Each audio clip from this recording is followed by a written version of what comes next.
Hey guys, it's Sasha. UK inflation unexpectedly increased to 4% in December. UK inflation unexpectedly rises as cost of tobacco and alcohol increases. Surprise uptick to 4.0% complicates forecasts the Bank of England will cut interest rates. So everyone in the media, all the bank analysts seem to be massively surprised that inflation in the UK is in fact a serious problem and the Bank of England is not immediately going to cut interest rates. All the news reports talk about CPI though, which is the Consumer Price Inflation Index, which has gone up from 3.9 to 4% instead of reducing, but the more important metric is CPIH, which is the same thing when you include the cost of housing, because the cost of housing is the biggest cost in most people's monthly budgets. I will frankly never understand why the UK CPI figure doesn't include the most expensive bit, the thing that people spend most of their money on. Anyway, CPIH is flat. It was 4.2% last month and it's still 4.2%. And this is the chart that Rishi Sunak likes to show off because it shows inflation overall falling. But the more interesting line on this chart is the black one, which is Owner Occupier Costs. And I'll be honest, I am very confused by this data. At least I was when I was looking at it this morning. Confused is the polite version of it doesn't add up. It doesn't make sense because the owner occupiers cost has been flat for the last 3 months. You can see that it was 5.4% in October, then 5.3% in November, and 5.3% in December. And I have done some digging, and boy, are you going to like it if you are a geek like me who likes numbers. So first up, why does owner-occupier costs not make any sense? Well, the owner-occupier costs, according to the Office of National Statistics, are the cost of housing services associated with owning, maintaining, and living in one's own home. So for most people, the biggest cost of living in your own home is your monthly mortgage payment. The rent payments are a separate category. In the UK, roughly 1/3 of people rent and 1/3 have a mortgage.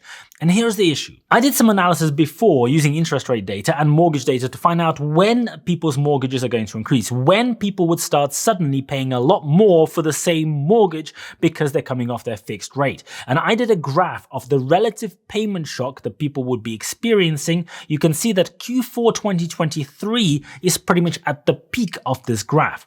And the latest inflation data is for December 2023, which is in Q4. So what gives? Most people's mortgages are increasing by something like 40 to 50% after they come off their 2 to 5 year term. Some people a bit more than that, some people a bit less than that, some people almost 100%.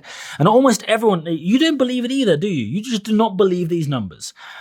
Almost everyone in the UK who has a mortgage has one of these fixed rate mortgages, so this is affecting everybody. So if it's affecting everybody, how is it that the owner occupier cost measure is at 5.3% and it's not increasing? Well, I went and tried to find a precise definition of the owner occupier cost, and it's funny because it is a lot harder than you think to find out what it is. The last available government publication on this was meant to be published in July 2021, but it was cancelled to allow extra time to quality assure data before publication. We're now in 2024, and I guess 2.5 years is not enough time to make sure the data is good before publication because that report still hasn't been published. But I actually laughed pretty hard when I read this bit at the top. Owner occupies housing costs, OOH, are the costs of housing services associated with owning, maintaining, and living in one's own home. There is not a single defined measure of OOH because they can be calculated differently depending on what the target is. So there you have it, ladies and gentlemen. You can calculate owner-occupier costs in different ways depending on what you want the answer to be. I can't do that. But seriously, in 2020, the UK government published this paper that says, in the Consumer Prices Index, including owner-occupiers housing costs, which is CPIH, the OOH component is measured using the rental equivalence approach called OOH-RE. However, there are other approaches to measuring OOH. And at the bottom of this long document, it says, the OOH rental equivalence approach uses the rent paid for an equivalent house as an estimate of the cost of housing services that are consumed. That is, we value housing services by looking at the cost of the next best alternative to home ownership, namely renting a property. So you can see, right, that this is complete horseshit. In the inflation data, there are two lines for property ownership. There is actual rentals for housing, and there is owner occupiers housing costs. But the second thing that is apparently different to the first thing, the owner occupiers costs, which are not the same thing as rental prices, are apparently derived by calculating what the equivalent rent price maybe would be on a similar house. So the reason that owner-occupier costs in the UK inflation data are at just 5.3% instead of where they would be if they were actually measuring real data, while mortgage payments are going through the roof, is because the Office of National Statistics does not actually track what people pay for their mortgages. They don't track it in any way whatsoever. They make a false equivalence to rent payments using some kind of weird estimate formula. They literally make it up by creating this estimate of what the rent price for the house would be, and there is no data provided as to exactly how this equivalence estimation is actually done in numbers. But what we do know is that it has absolutely nothing to do with actual mortgage payments.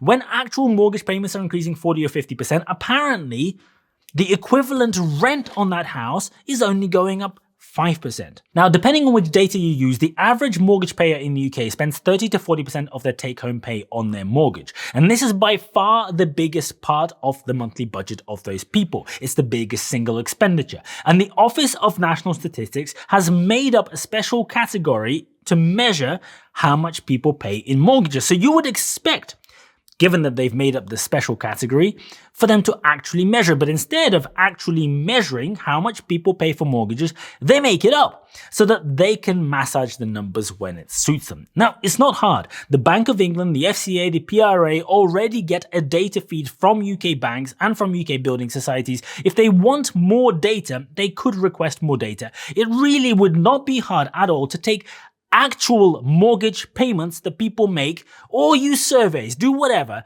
and use those in the inflation data. But no, for some reason that has nothing to do at all with faking the numbers, they chose not to do that. And instead they make up a number based on an estimate of how much rent maybe will be paid through rent prices that are an entirely different thing to mortgage payments.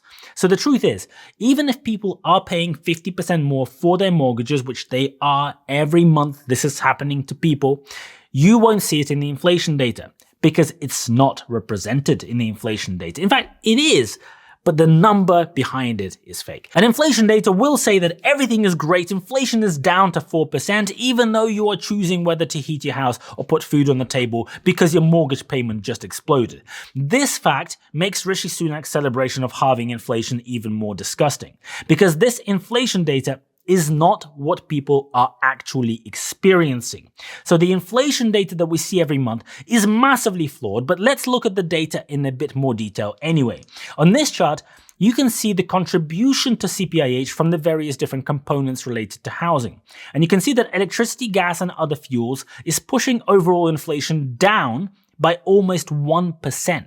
This is because the energy price cap changed in October, but again, this data is a lie because last winter, everyone in the UK got a £400 credit to their energy bill in 6 monthly installments. That credit is not included in this data. So this winter, the actual monthly payments that people are making for electricity and gas are higher than last winter. But according to the inflation data, you're actually paying a lot less. And here is another thing that is really concerning. I've been pointing this out for many months, but services inflation is proving really resilient, incredibly sticky. It was 6.0% last month, and it's still 6.0% this month. And the big reason for this is wages. The UK is in the middle of a wage price spiral.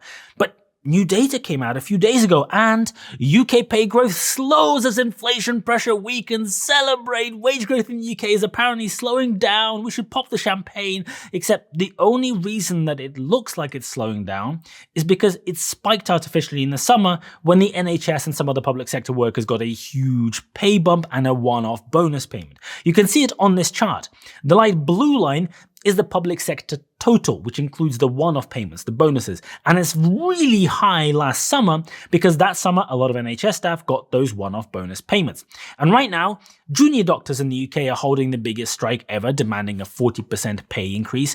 Also from January, the national insurance rate has fallen from 12 to 10%. This is on top of the wage data. That means that people ultimately have more money going into their bank accounts after tax, and that is an inflationary pressure. And remember that the minimum wage is increasing from April by 9.8%.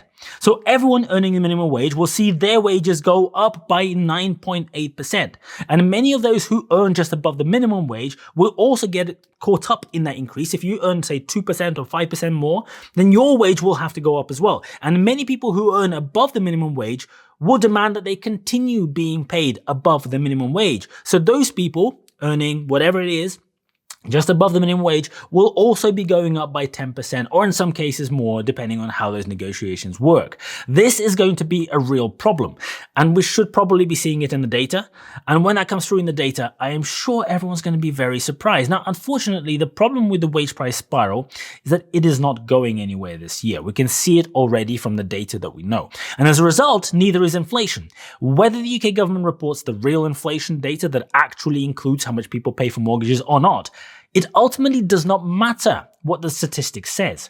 Because if people are struggling to make ends meet, it does not matter what Rishi Sunak or Jeremy Hunt or the Office of National Statistics print data pretending that that isn't the case. It doesn't matter if all those fucking idiots lie. Look at the inflation data. Food is still going up at 8% a year. Now that's a lot lower than the 20% or whatever it was at the peak, but 8% a year is still insane in any normal environment. Alcohol and tobacco is up 12.8%. Clothes is up 6.4%. Communication up 8.6%. It's actually increasing from 8.1%. In fact, if you look at this data, you suddenly realize that while inflation overall is apparently at 4.2%, almost all of these other numbers in the table are a lot bigger. So how come? How is the overall inflation so low? Well, there's only two reasons. Housing and household services are at 1.9% and transport is at minus 1.3%. Well, transport is down because petrol prices are 10.8% cheaper than a year ago, and airplane tickets are relatively cheaper because airplane tickets are massively reliant on the price of oil. So the reason is that oil is back down to $70, pretty much the cheapest that it's been since Russia invaded Ukraine. And the price of natural gas is also back to 2021 levels. Wait, what? You're paying way more for your gas than you did in 2021? No way! You mean the energy company is fucking you while the price of natural gas has completely collapsed? That's impossible. I mean, come on. So transport is down because of the oil price, and energy is down because the price cap came down slightly and because the ONS is ignoring that £400 discount of energy bills last winter. But I just went and did the maths. All of the Owner Occupier Cost data, including energy in the inflation report, adds up to 30.3% of the total. The sum of the transport section is 11.1% of the total. So if you do the numbers, if you ignore the fact that energy prices have dropped, because that's not really any kind of sign of what's actually happening with long-term inflation, that's just a random fluctuation. If you ignore the fake owner-occupier cost data, all the other categories put together, like everything except for energy and that owner-occupier cost bit, average at 6.4% inflation. And 6.4% is very different to the 4.2%, which is what the latest CPIH average is. And the UK has a very real inflation problem. It is right there in the data. And while the UK government is pretending that everything is fine, everything is very much not fine. Numbers do not lie, well, except when those numbers come from the UK government.